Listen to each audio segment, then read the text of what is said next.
क्रिस्त में मेरे बहुमूल्य भाइयों और बहनों, आप सबों को जय यीशु। दुनिया के मुक्तिदाता, मानव जाति को चंगाई करने वाले परमेश्वर और आपके एवं आपके परिवार में चंगाई प्रदान करें और अनेक प्रकार की बीमारियों से, रोगों से आपको बचा रखें।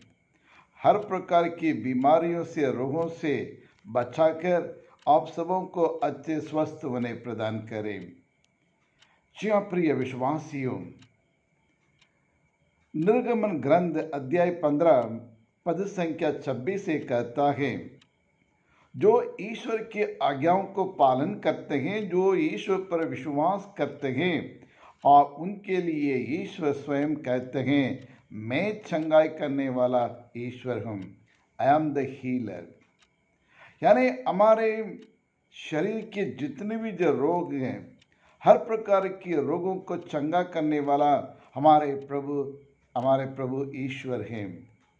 सर्वशक्तिमान शाश्वत परमेश्वर हैं, जो हमेशा ये चाहते हैं आपका जीवन सुखमय आनंदमय जीवन बिताए, निरोग होकर, अच्छे स्वस्थ पाकर और खुशी से अपना जीवन बिताइए।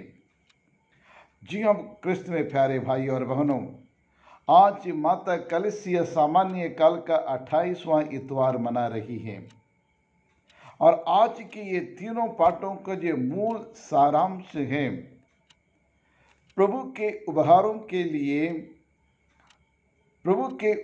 के लिए धन्यवाद दें। ईश्वर की स्तुति करें, ईश्वर की आराधना करें और ईश्वर को तहे दिल से, पूरे मन से, तन से ईश्वर को धन्यवाद दें। प्रिय विश्वासी, हम जानते हैं इस संसार में हम जीवित हैं और ये अपने बलबूत से नहीं या अपने सद्गुण से नहीं, लेकिन ईश्वर की कृपा हर दिन नई नई कृपा ईश्वर हमें प्रदान करते हैं और उन्हीं की बदौलत आप और मैं जीवित हैं। इतनी सारी समस्या होने के बावजूद भी इन सारी समस्याओं को सामना करने के लिए, सहन करने के लिए शक्ति, बल और हमारे ईश्वर हमें प्रदान करते हैं। ये बात को नहीं भूलना चाहिए। इसलिए हर दिन और ईश्वर को हर पल, हर दिन और ईश्वर को धन्यवाद देना हमारा परम कर्तव्य है। रोजमर्रा जीवन में कितने लोगों को हम धन्यवाद देते हैं। हर एक जो लोग छोटी मोटी जो मदद करते हैं, तुरंत उसको हम थैंक यू बोलते हैं। ये आम बात हो चुकी है। लेकिन परमेश्वर जो हमें जीवित रखता है, परमेश्वर जो हमने सृष्टि किया है और हमें अपनी आंखों की पुतली की तरह हर रोज संभालते आ रहे हैं, हर परेशानियों से, जीवन की कठिनाइयों से और हमारे साथ रहते हुए और हमें कोई नुकसान ना होने के लिए वो अपने पवित्र लहू के किले के अंदर रखकर हमें सुरक्षित रखता है और उसको धन्यवाद देना हमारे लिए बड़ा कार्य है, हमारे लिए परम कर्तव्य है। इसलिए पल पल हम ईश्वर को धन्यवाद देना बहुत ज़रूरी है। साधारण जीवन में हम देखते हैं, कोई एक व्यक्ति आपकी मदद करें या आपकी सहायता करें, उसको कितनी बार हम बोलते हैं, भैया आपको बहुत बहुत धन्यवाद, थैंक यू सो मच, आपने सही वक्त पर मेरी मदद की है, सही वक्त पर आपने अच्छी सलाह दिया है और आपने मुझे साथ दिया है और इस कार्य को हम कभी भूल नहीं सकते हैं। जीवन भर हम आपको याद करेंगे, हम आपको कोटि कोटि धन्यवाद देते करेंगे। कितनी बार थैंक यू हम बोलते हैं, लेकिन सर्वशक्तिमान ईश्वर ने हमारे लिए क्या नहीं दिया है। आपको जीवन दिया है, मुझे जीवन दिया है, हर रोज हमारे देख रेख करते हैं, हमें संभालते हैं। उसके लिए तो हर पल पल पर हमें और ईश्वर को धन्यवाद देना चाहिए। जी हाँ क्रिस्त में प्यारे भाइयों और बहनों, जब हम किसी व्यक्ति के प्रति अपनी कृतज्ञता प्रकट करते हैं तो सामने वाला भी खुश हो जाता है और उनका विश्वास बढ़ता है। और जब किसी को धन्यवाद देते हैं और उसी से सामने वाले भी हमारे प्रति उनके मन में एक अच्छी सोच आती है, अच्छे विचार आता है और हमारे जो संबंध है, हमारी जो मित्रता है, जो रिश्ता है, और इसको आगे बढ़ाता है। जी हाँ प्रिय विश्वासियों, और उसी प्रकार ईश्वर को भी, और ईश्वर के द्वारा प्राप्त हर एक वरदान के लिए, उपहारों के लिए, और अपनी कृतज्ञता प्रकट करना हमारा धर्म है। तो आज के सुसमाचार में हम इसी के बारे में हम देखते हैं। आज के सुसमाचार संत लूकस रचित सुसमाचार अध्याय 11 से 15 तक हैं। और वहाँ और ये विश्वास, ये धन्यवाद और कृतज्ञता के महत्व के बारे में हमें संदेश देता है। और प्रभु यीशु के पास 10 कोढ़ी आए थे। जब प्रभु यीशु क्रिस्त यरूशलेम जा रहे थे, तब ये 10 कोढ़ी को मालूम पड़ा कि प्रभु यीशु क्रिस्त उस रास्ते से गुजर रहे थे। और इसलिए जैसे उन्हें सुना प्रभु यीशु मसीह मुक्तिदाता, जीवन देने वाला, बंधनों से छुटकारा देने वाला प्रभु यीशु क्रिस्त वहाँ से जा रहे हैं, तो उनके मन में एक विश्वास जागने लगा। और प्रभु यीशु से मांगे तो निश्चित रूप से हमारी मांगों को अनसुनी नहीं करेगा। और उनके विश्वास बढ़ गया है। वो विश्वास के कारण और बड़ी उम्मीद लेकर और प्रभु से और ये कहने लगे, हे प्रभु हम पर दया कीजिए। और प्रभु यीशु ने उनके निवेदनों को सुना, उनकी परेशानियों को उन्हें देखा, उनकी मुसीबतों को उन्हें समझा, उनके दुख को अपना दुख के समान वो पहचान लिया। और इसलिए प्रभु यीशु क्रिस्त और उनसे कहे, जाओ तुम लोग याचक के पास जाकर और कहो करके उन्हें भेजा। वे तुरंत ईश्वर प्रभु यीशु के वचनों पर आंख बंद करके उन्हें विश्वास किया है। जरा उनके मन में कोई चंगा नहीं आए, लेकिन प्रभु यीशु क्रिस्त स्वयं हमें चंगा करना चाहिए था, और स्वयं और अपनी उंगली हमारे और शरीर में रखकर हमारे लिए प्रार्थना करनी चाहिए था। लेकिन वो क्यों दूसरे के पास, याचकों के पास भेज रहा करके मन में शंका उठने का संभावना था, लेकिन उन्हें शंका नहीं किया। यदि आप और मैं होते ये सवाल पूछते हैं, लेकिन उन्होंने 10 ने और प्रभु यीशु जैसे कहा तुरंत, और उनके वचनों पर, अनमोल वचनों पर, जीवित वचनों पर उन्हें विश्वास किया। प्रभु यीशु ने कहा मतलब निश्चित रूप से वो होगा करके उनमें एक असरदार एक विश्वास था। तुरंत और प्रभु यीशु के उसका आज्ञा पालन करते हुए वो लोग जा रहे थे याचकों को दिखाने के लिए। प्रिय विश्वासियों, यहाँ ज़रूर और ध्यान से सुनने की एक बात है। लेकिन वो लोग याचकों के पास पहुंचा ही नहीं, बीच रास्ते में ही चंगाई पाए, और अपने उनके रोग सब मिट गए, और कुष्ठ सब दूर हो गया है, बंधन से छुटकारा मिल गया है, एक नया जीवन मिल गया है, नई खुशी मिल गया है, मुक्ति मिल गई है। और इसलिए और रास्ते में चंगा होकर वापस और लौटना था। लेकिन बड़ी बात यही होती है प्रिय विश्वासियों, और एक पूरा इस कहानी का एक टर्निंग पॉइंट यही है कि लेकिन चंगा पाने के बाद और उन व्यक्तियों में, उन 9 व्यक्तियों में और एक बड़ा बदलाव आने लगा।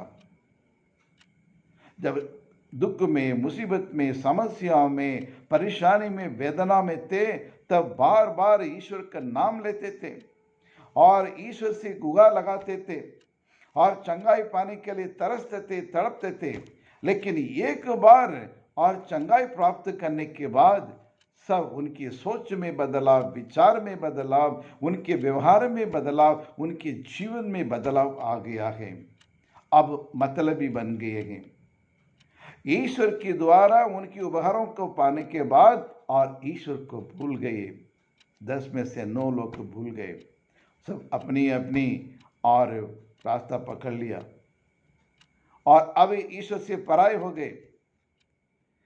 लेकिन क्रिस्त में प्यारे भाई और बहनों, उनमें से 10 में से एक व्यक्ति जो समारी था, यानी वह गैर क्रिस्तीय था, वो ईश्वर के भक्त नहीं था, ईश्वर के बारे में नहीं जानते थे, लेकिन वो व्यक्ति गैर क्रिस्तीय होते हुए भी उन्होंने समझा कि इतने सालों से समाज से, परिवारों से दूर रखा गया था, ये कोड़ी से मैं परेशान था, मेरे परिवार के लोगों के साथ मिलने के मौका नहीं मिला था, समाज में मुझे मान सम्मान कुछ भी नहीं मिला था, और लोग मुझे पापी कहने लगे, पापों के कारण तुम कुष्ठ हो गए आगे, और इसलिए तुम और हमसे दूर रह करके लोगों ने उन्हें तिरस्कार किया है। लेकिन आज ईश्वर ने हर प्रकार के बंधन से छुड़ाया, हर प्रकार की बीमारी से मुझे मुक्ति किया है, और इसीलिए मैं सबसे पहले जाकर ईश्वर को दंडवत करते हुए उनकी आराधना करूंगा, उनकी स्तुति करूंगा, उनकी प्रशंसा करूंगा,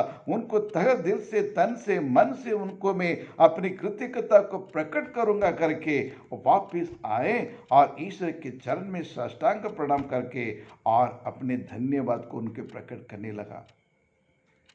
कितना अच्छा आदमी है, क्या विश्वास है उनके।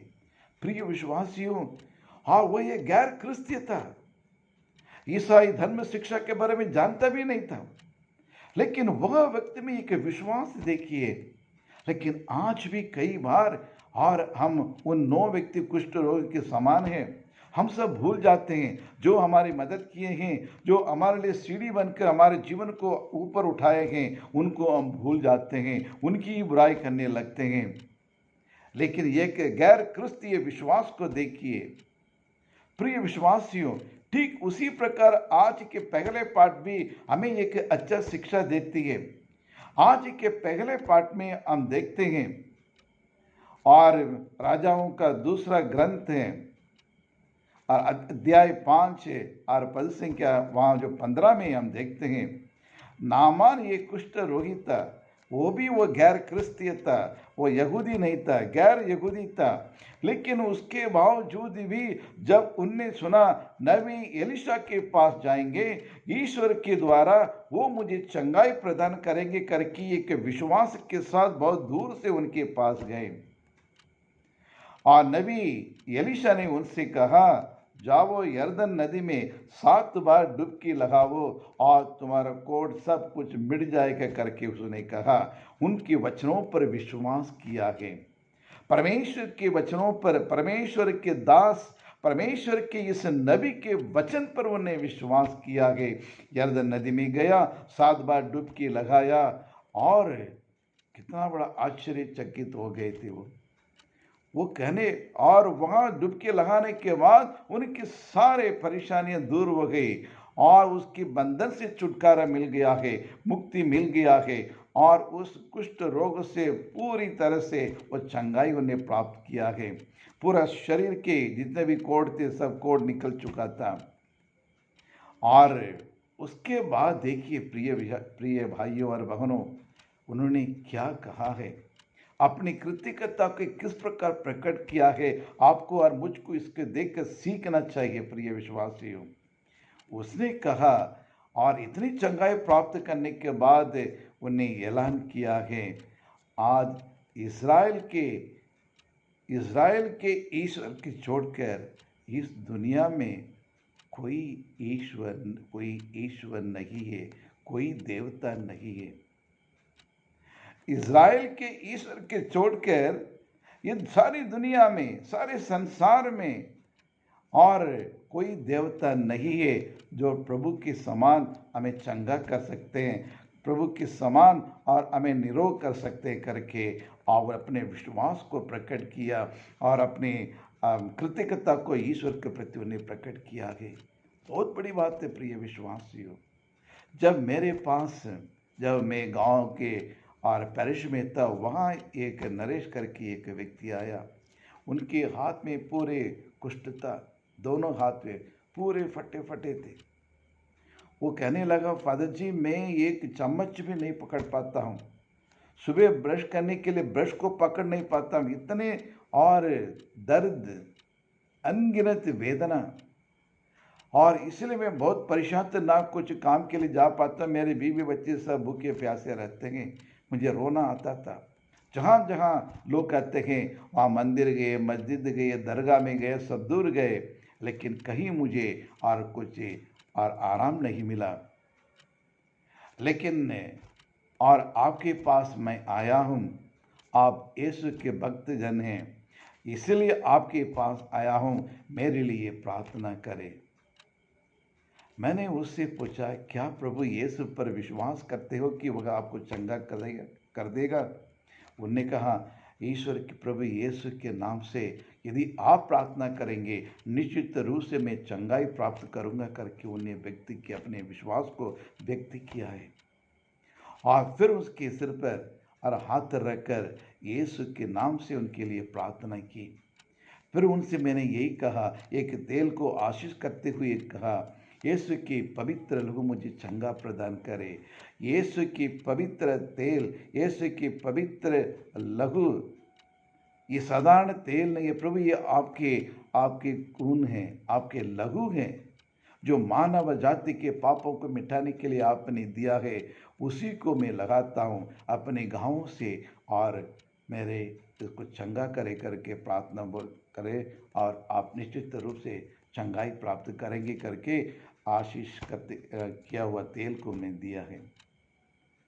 और यदि ठीक नहीं होते दोबारा और अगले सप्ताह आ जाओ करके मैंने उन्हें समझाया।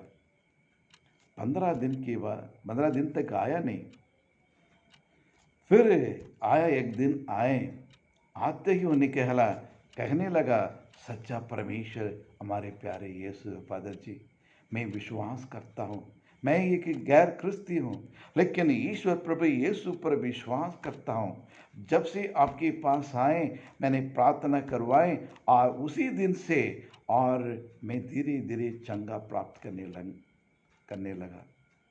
मैं ईश्वर को धन्यवाद दे रहा हूँ, और लगभग 80% देखिए मेरे हाथ चंगे हो चुके हैं करके उन्हें दिखाया।